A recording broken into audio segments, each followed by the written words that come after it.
the rice flour. When it's boiled, I'm going to pour it in there and mix it up.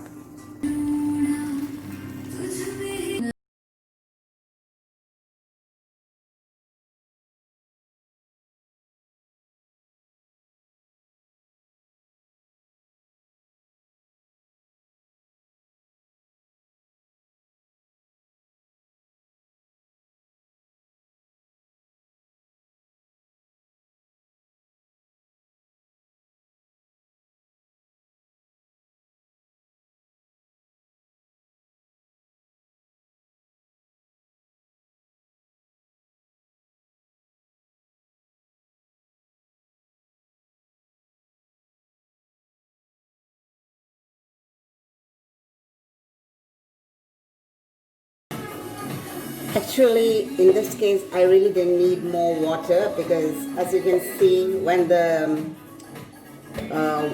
dough cooled a bit because of the boiling water, it was pretty hot in the beginning. But after cooling a bit, I was able to make it into a nice, not too firm dough, but just comfortable to work with. You can see. Yeah. So I think this is fine. I didn't need any extra water. Now this is the steamer in which I'm going to steam my idiyappam or string hopper or Nool puttu as people call it also. I just want to show you. Yeah, that's that. I'm going to make the idiyappam into these containers and put them in here to steam. So I'll show you how it's done. I have to just wipe a bit of oil to begin with.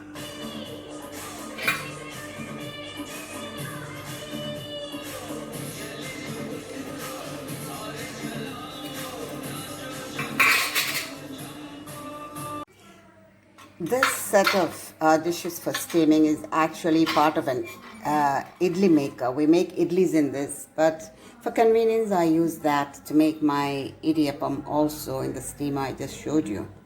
There's also another type of steamer in which we can make idiyappams or string hoppers.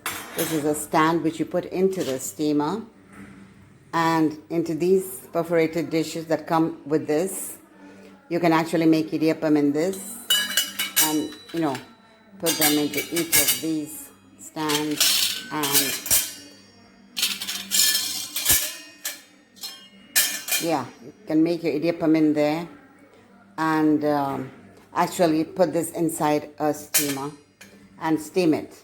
For that, I actually have another steamer which is pretty old, so I just thought I'd use my new one. Yeah, this is the old steamer into which I can put this.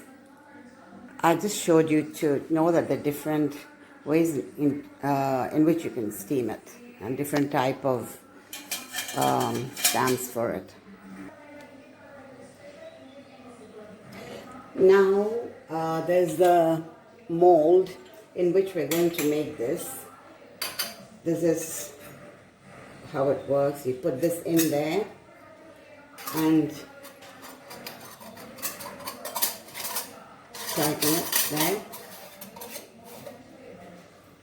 And into this, I'm going to put a bit of our rice dough there. I'm going to fill it with the rice dough we've mixed here and then close it up. I'm now going to close it up.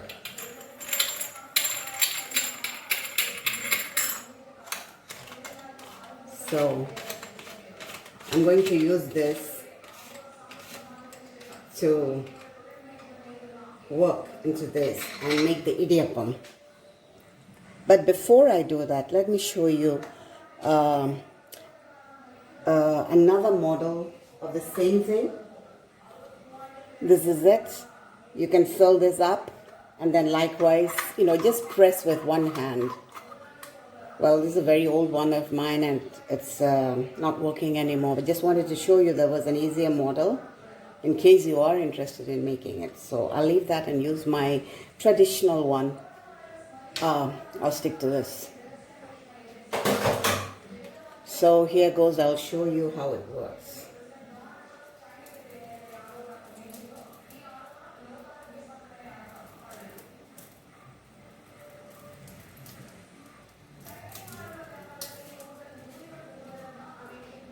Actually, I just stopped here so that I can actually add a bit of coconut. So I'll just add a bit of coconut here. You don't have to, but I'm just adding a bit for, flavor. So actually, people scrape the coconut immediately, but I always keep some in my freezer so that for quick access. And then I'm going to chop it again with this. I'm doing some more. So that's what it looks like. And then now I'm going to do it into all these and then put it in the steamer, and I'll just show you. Now I have poured water into my steamer, and it's to a level that it'll stay below this. So I'm putting, I'll keep this in, and the water will not come above that. So I'm taking this out. I'm going to put this on the stove, and here is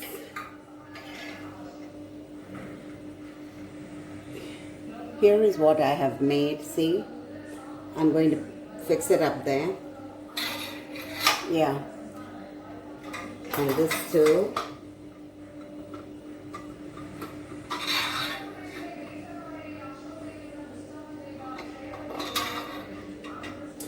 Well, I only have about 16 of these, including this, and I'll put this on top. Yeah, I'm rearranging it because I have more space in this. And a little bit of dough always comes in the machine we used. Little bit will be left over. And instead of going over and over again making this, I usually have this habit of making these little balls, and I put them on top of this. It looks like a bird's nest. And actually my children love it. We all enjoy it. So we have this little bird's nest with 2 or 3 eggs in it. So we enjoy that too.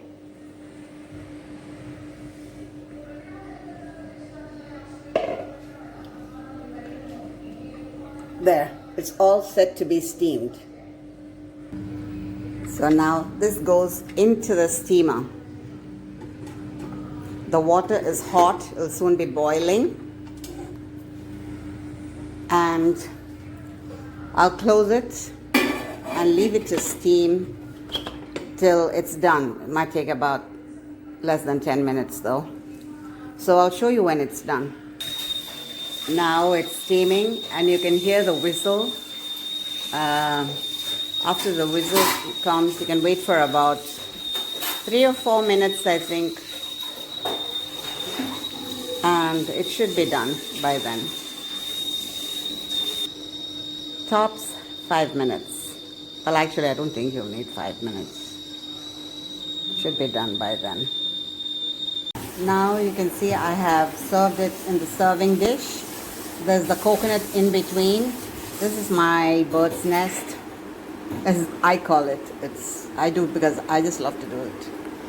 And now this can be served for breakfast or tea or dinner or anytime you feel like eating. And it's usually served with sometimes coconut milk and sugar, or as most people prefer, they make chicken stew or chicken curry or any curry of their choice.